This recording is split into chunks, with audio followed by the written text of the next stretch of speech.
Hello. For those of you who don't know me, my name is Becca. This is my children's book series, Beca Reads, and today's book is Bea and Mr. Jones, Story and Pictures by Amy Schwartz.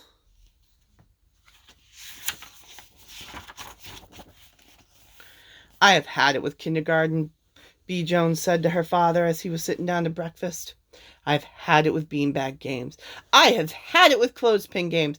I have had it with sitting on that dumb green rug and playing that dumb colored lollipop game. I am ready for a change.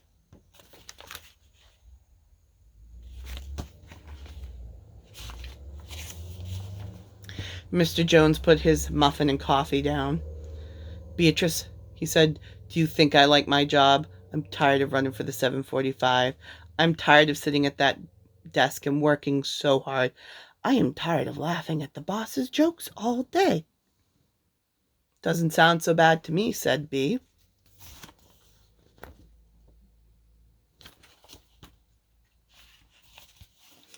Mr. Jones looked thoughtfully at his daughter. Beatrice, he said, what if we traded places today? Bea smiled. Actually, she said, that makes perfect sense to me. And so after breakfast, Bea put on her father's coat and tie. She looked very important. Mr. Jones put on his sneakers and turned cartwheels for a while. He felt better immediately.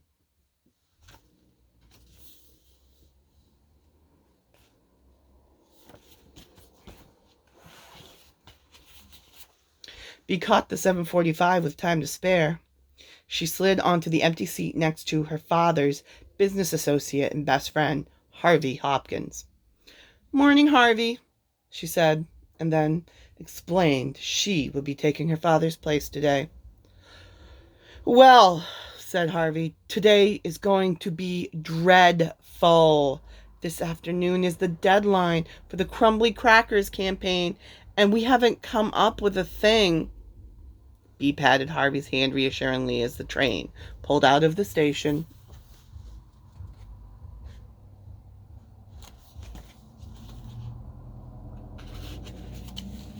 The train reached the city, and Bea and Harvey hurried to the Smith building.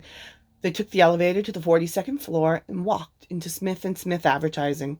Harvey sent around a memo which read, Attention all executives. Please note that Mr. Jones will not be with us today. He is at kindergarten. Bea Jones will be taking his place. And Bea introduced herself all around.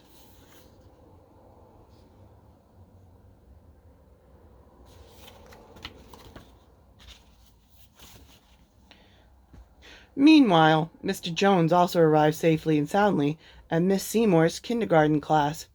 He figured the tallest person in class was Miss Seymour and handed her a note which read, Dear Miss Seymour, please excuse Beatrice from class today. She's tired of being a kindergartner. Mr. Jones is taking her place. Sincerely, Mr. Jones. Well, Miss Seymour sputtered, I must say this is rather unusual, but since I do have a note from the child's father, and she looked over her glasses at Mr. Jones, I suppose it must be all right with me.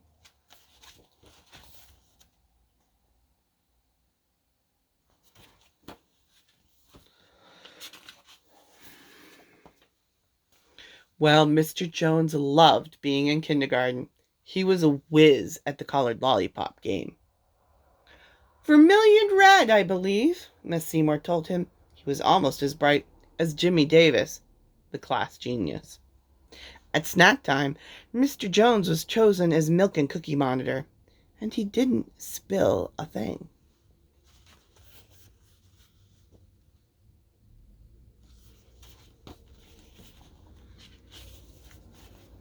At recess, he helped Miss Seymour get Jimmy Davis down from the magnolia tree. Miss Seymour told Mr. Jones that he was a big help.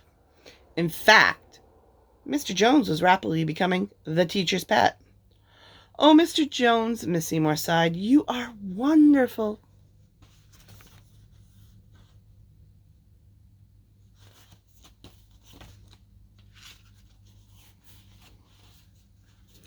Back at Smith & Smith, Bea was fitting in just fine, too. The first thing she did was give her secretary the day off. Then she sharpened all her pencils and drew a nice picture on her blotter. She was very busy. At the board meeting, Bea laughed harder than anyone at the boss's jokes. She thought they were great. To get to the other side, Bea chuckled. That's wonderful.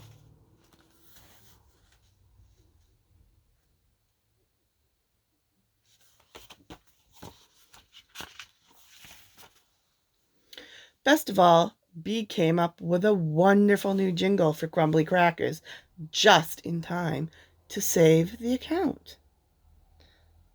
Gentlemen, listen to this. Munchy crunchy, my dear snackers, you will love our crumbly crackers. Astounding! A genius! This afternoon, Bea was offered a promotion.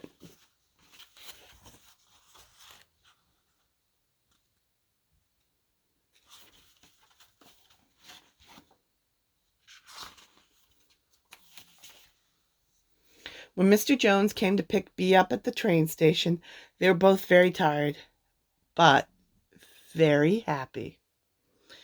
I feel more relaxed than I have in 20 years, said Mr. Jones. I love advertising. What a challenge, said Bea.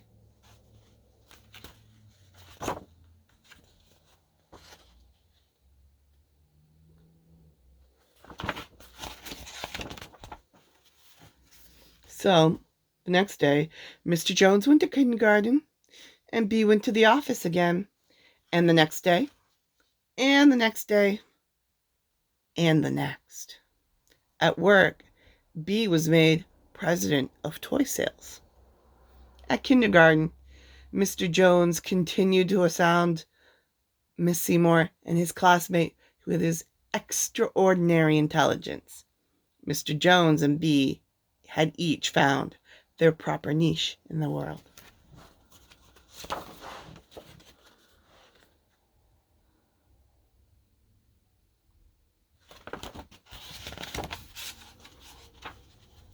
So, remember that big kid you saw getting in for half price at the movie matinee and you just couldn't believe he was under 12? Well, you were probably right.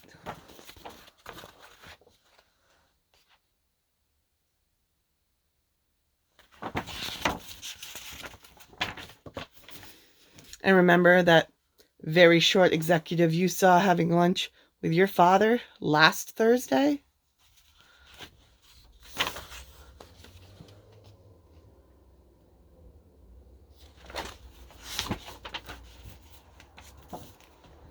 Well, perhaps you know who that was, too.